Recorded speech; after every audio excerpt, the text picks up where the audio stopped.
Good morning guys. So 5:30 ngayon guys, 5:30. Maaga ako nagising guys. No, dahil nga mawawalan ng kuryente dito sa lugar namin ng 6 o'clock AM until 6 PM guys. So sobrang haba, 12 hours na mawawalan, kaya maaga akong nagising at maaga akong nagsaing guys, no. Tapos mamaya bibili kami ng yelo para guys, meron kaming mailagay doon sa cooler namin. So ayan si Mahal nandiyan sa kubo. Bisitahin ko lang to sila uling. Ay, so tulog pa sila uling guys. Sa loob tulog pa sila. So ayan. So meron kaming generator. Ayan. Tapos meron naman kaming mga power station guys, kaya medyo hindi kami mahihirapan dahil dalawa yung power station namin. So yan, medyo ready. Pero pagdating ng hapon, so tatambay muna kami dun sa yung restaurant na malapit dito sa amin. Baka dun merong kuryente kasi malamig-lamig ng konti siguro dun, no? Para hindi kami masyadong mainitan mamaya. Grabe kainitan pagdating kasi ng tanghali guys, sobrang init. As in nagpo 40 degrees. So ayan ang ano. So ayan, may mga solar kami. Dalawa yung solar namin guys. So doon pa yung isa. So ayan. So gusto ko pa magdagdag nitong solar na to para doon naman sa side na yun. Ayan. So nagpatakbo na kami ng tubig namin guys. Iipon na kami ng tubig. Tapos may CCTV camera kami. Ayan.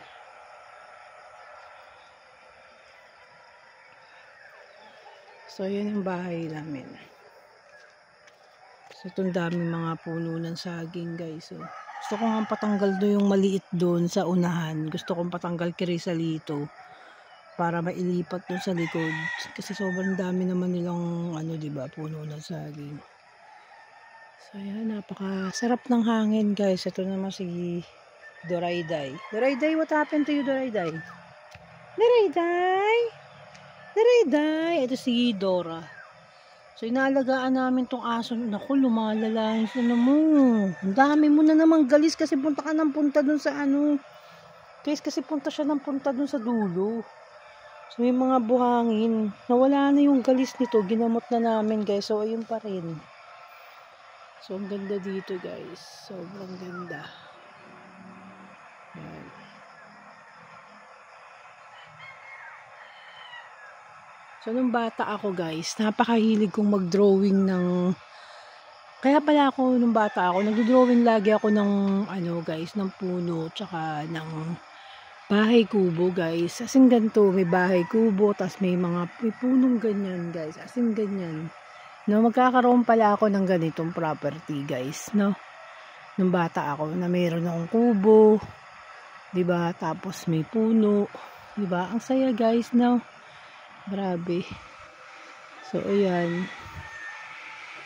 So, ganun guys. Hindi pa ako masyadong makapag-set up ng ano doon sa likod. Nung gusto ko sana, doon ako magluluto sa likod. Kasi medyo hindi pa maayos guys. So, yun. So, ganito. Yun lang yung update guys. Yun, magliliwanag na. So, yan yung mga kapitbahay na. Magliliwanag na guys. No? Pupunta lang tayo doon sa dulo. Ayun si Mahal. So, yan. Ganun. So, upo muna tayo dito. Ito yung motor namin. Hey, doon ka na! So, yan. Napakatahimik pa guys. So, sana maluto na yung sinaing ko kasi mag-aalas 6 na. Baka biglang mawala na ng kuryente. So, yun. Tapos, ang hirap pa ng tubig dito guys. Yung tubig namin, yung balo namin, wala siyang, kasi nasasagad yung balo namin. Ayun yung balo namin guys. Yan. Nasasagad yung tubig niya. Sa sobrang init ng panahon, as in talagang, di ba, kahit saan naman. Libre naman yung tubig. Oo. Libre naman yung tubig namin guys, wala naman kaming aalalahanin. Kaya lang talaga hindi natin maiiwasan sa sobrang init ng panahon, natasagad talaga siya. 'Di ba? Kasi 20 feet yung ano yan, yung lalim niyan. Dapat nga ito 30 feet yan. Kaya lang yung naghuhukay, naawa kami doon sa naghuhukay.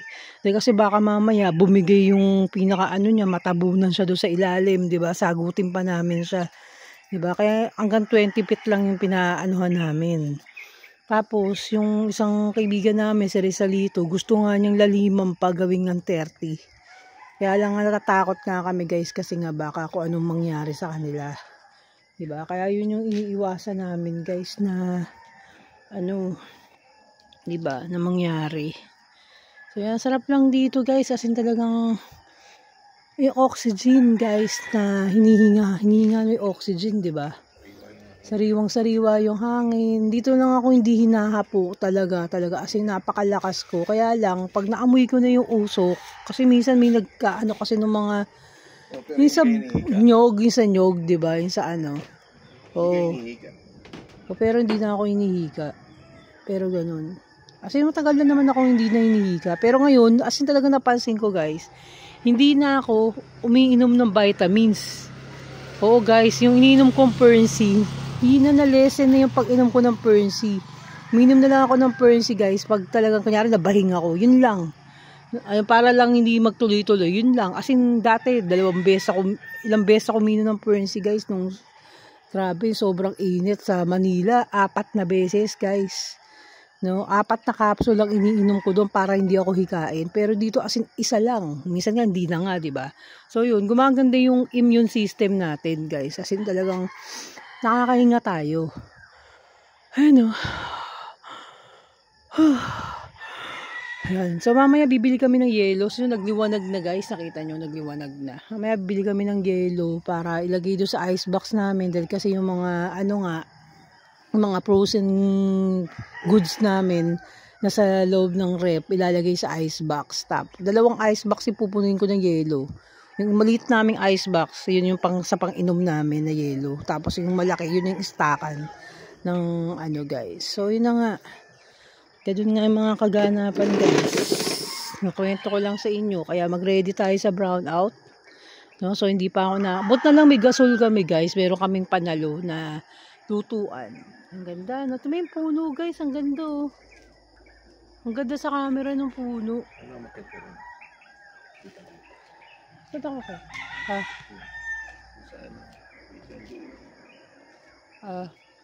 Sabi ko nung bata ako, yung kubo, yun lang. Hilig ko mag-drawing ng kubo. Na mayroong puno. Magkakatotoo pala. Guys, magkakatotoo pala yung drawing ko. As in, ganyan man eh. Yung kubo na ganyan, tapos may puno talaga. Ng ganyan talaga yung dinodrawing ko nung bata ako. Ganyan puno. No, kaya pala ako nagdo-drawing, magiging reality ko pala to, 'di ba? Yung pala yung, 'di ba, nag-aantay sa akin kapalaran ko, no? So may mga ano pala 'yun, no? Yung mga ginagawa natin ng mga kabataan natin, 'di ba? Meron palang impact din yung pagtatanda mo, 'di ba? So pero, 'di ba, para hindi natin inaasahan naging reality, 'di ba? Hindi natin alam talaga yung ano nung buhay natin eh. So ito yung halaman na binigay sa akin ni Manong. So dito nag-boom yung halaman. Gusto niya yung pwesto dito. Oh, yan oh. Nag-boom. So mamaya didiligan natin yan. So ayan, nilipat ko nga sila uling doon. So yan, ganoon. Ayan, di ba? Ayan oh, puno. Oh. Ganda ng umaga. Oh, di ba? So yung mga maririnig mo dito talaga as in talagang ano eh. No? Narinig nyo? Yung huni ng ibon? Diba? Naririnig nyo guys? Yung huni ng ibon, iba-ibang huni. Yung ibon yung maririnig nyo talaga. Ayan yung puno. Ayan yung puno guys na lagi kong dinodrawing nung bata ako. As in sobra, diba? Nagkatotoo lahat ng mga dinodrawing ko noon. Diba? Tapos, yung kubo, tapos may dinodrawing din ako na may swimming pool, guys, na yung bahay. May swimming pool. So ngayon, hindi pa natin na ano yun, yung may swimming pool. Drawing din ako noon may swimming pool. Yan na, busitahin muna natin sila uling. Uling! Birdlog pa sila uling, guys. Tulog pa sila uling, guys. Iusog ko lang. Ba't umuusog? Kasi yung ano nila umuusog eh. Ayan. So gustong gusto nila uling dito sa bagong pwesto nila, guys. As in talagang kapag ano sila, di ba, may nakikita sila. So tinatakpan ko to muna. Tinatakpan ko yung ano nila kasi, guys. Naglilimlim kasi si Kikay. So tinatakpan ko yung ng kahoy para yung sa kabilang side lang, di ba? Tsaka hindi sila mai-stress, guys. So yan. So lang yung mga kwento-kwento. Yan, ang motor namin. So hanggang dito na lang, guys, no. Giliwanag na. Sobrang liwanag na, guys. Kasi to buko to, guys, oh. Buko. Buko yan. Buko yan, guys. Buko to, di ba? Buko. Ayun talagang doon sa unahan, may maliit doon na saging. Gusto ko talagang pakuha kay Rizalito doon. Yung maliit doon malapit doon sa daanan. Kasi malapit na siya doon sa daanan, guys eh. So hingin natin yung maliit na ano doon. Na ano, puno ng saging. Diba? Para dalawa na yung saging natin doon sa likuran natin. So yan lang yung ano masasabi ko, guys. May kwento ko sa inyo. No? Yan lang. So, liwanag na. Liwanag na. Konting kayambot na lang. Bibili na kami ng yelo. So, ready ko na yung kakainin na ito di uling. No? Sige na, babu. Good morning, guys. Umaga tayo nagising. Ito na nga, guys. Nagluluto tayo ng tapa. Hanggat meron pa tayong kuryente, guys, nagluluto na muna tayo. No? Para okay, guys. No? Hindi tayo mahirapan mamaya. At tipid tayo doon sa gasol. Kasi 6 o'clock nga daw magpa-brown out. So, yan, luto-luto muna tayo, guys. Yan. So, tapos nakasaing na rin tayo. Siyempre, di ba? Ayan, saing na tayo.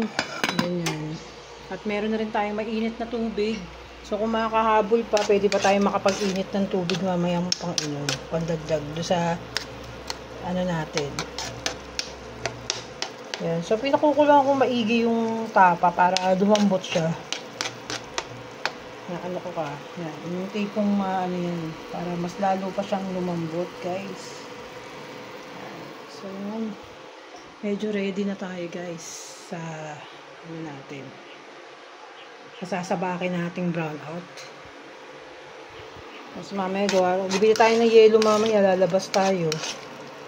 At ano 15 pieces na yelo bibili natin. Sana meron na available ko sa isang tindahan kay Manong at isa kung wala doon kay ate talaga, no choice kami, punta kami doon kay ate. Sana magbenta nga, kaya lang matutunaw talaga yung mga ice cream nun. Grabe talaga. 12 hours yung brown out, guys. Imagine. 12 hours yun. Ha?